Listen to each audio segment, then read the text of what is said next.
Bonjour, je vous retrouve pour cette vidéo qui va aborder une notion, une fois de plus, très importante dans notre vie. C'est celle des besoins. Alors, en fait, les besoins, on en a depuis qu'on est petit.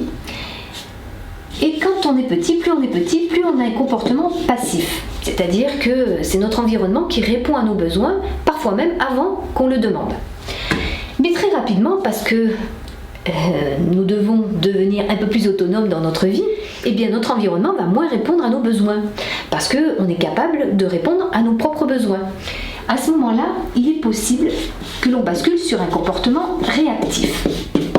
C'est-à-dire, mais comment ça, tu réponds pas à mon besoin, mais c'est tellement plus confortable quand tu y réponds que je préfère que tu y répondes.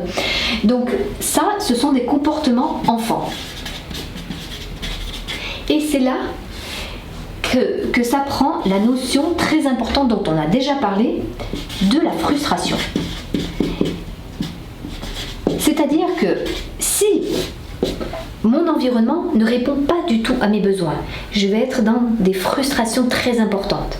Si au contraire, mon environnement en fait répond trop à mes besoins et avant même justement que je parle de mon besoin, hop, on y répond tout de suite et du coup on ne me met jamais dans la frustration.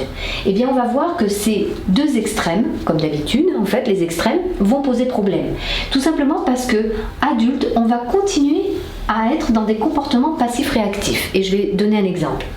Donc l'idéal serait d'avoir en fait appris la frustration et être dans l'équilibre. Parfois on répond à mon besoin, parfois on n'y répond pas. Et quand on n'y répond pas, ça veut dire que peut-être je suis capable d'y répondre par moi-même. Et là, si justement je suis dans cet équilibre, et si mon environnement me permet d'être dans cet équilibre de la gestion de la frustration, alors à ce moment-là, je peux avoir un comportement adulte. Et ce comportement adulte, c'est un comportement proactif. C'est donc moi qui prends de plus en plus en charge mes besoins. Et ce ne sont plus les autres autour de moi. Et plus tard, c'est ce qui va me permettre d'être autonome, indépendant et de pouvoir gérer toutes les frustrations que la vie peut me présenter et surtout ne pas avoir peur non plus de faire des projets. Alors, pour vous donner un exemple, sur le plan relationnel, ce qui va être important, c'est que quand j'ai donc un besoin, soit la personne en face de moi peut répondre à mon besoin, soit elle est libre de ne pas y répondre. Et c'est à ce moment-là que je dois pouvoir gérer ma frustration. Et c'est là qu'effectivement, ça rejoint la façon dont ça s'est passé pour moi, enfant. Donc, pour prendre un exemple, si j'ai un besoin, je suis un adulte et j'ai un besoin d'attention, un besoin affectif. Alors, si je suis dans le comportement passif, je vais être plutôt dans j'attends que la personne me prenne la main et une marque d'attention.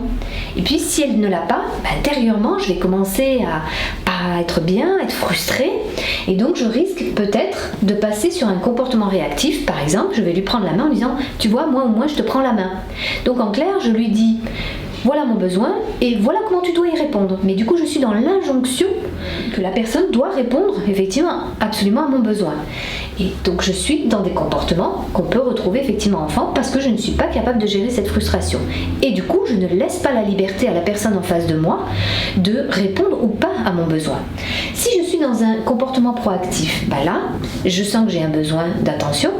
Je vais soit l'exprimer et faire une demande, j'aimerais bien un câlin, soit je vais tout simplement poser ma main et là je vois quelle est la réponse de la personne.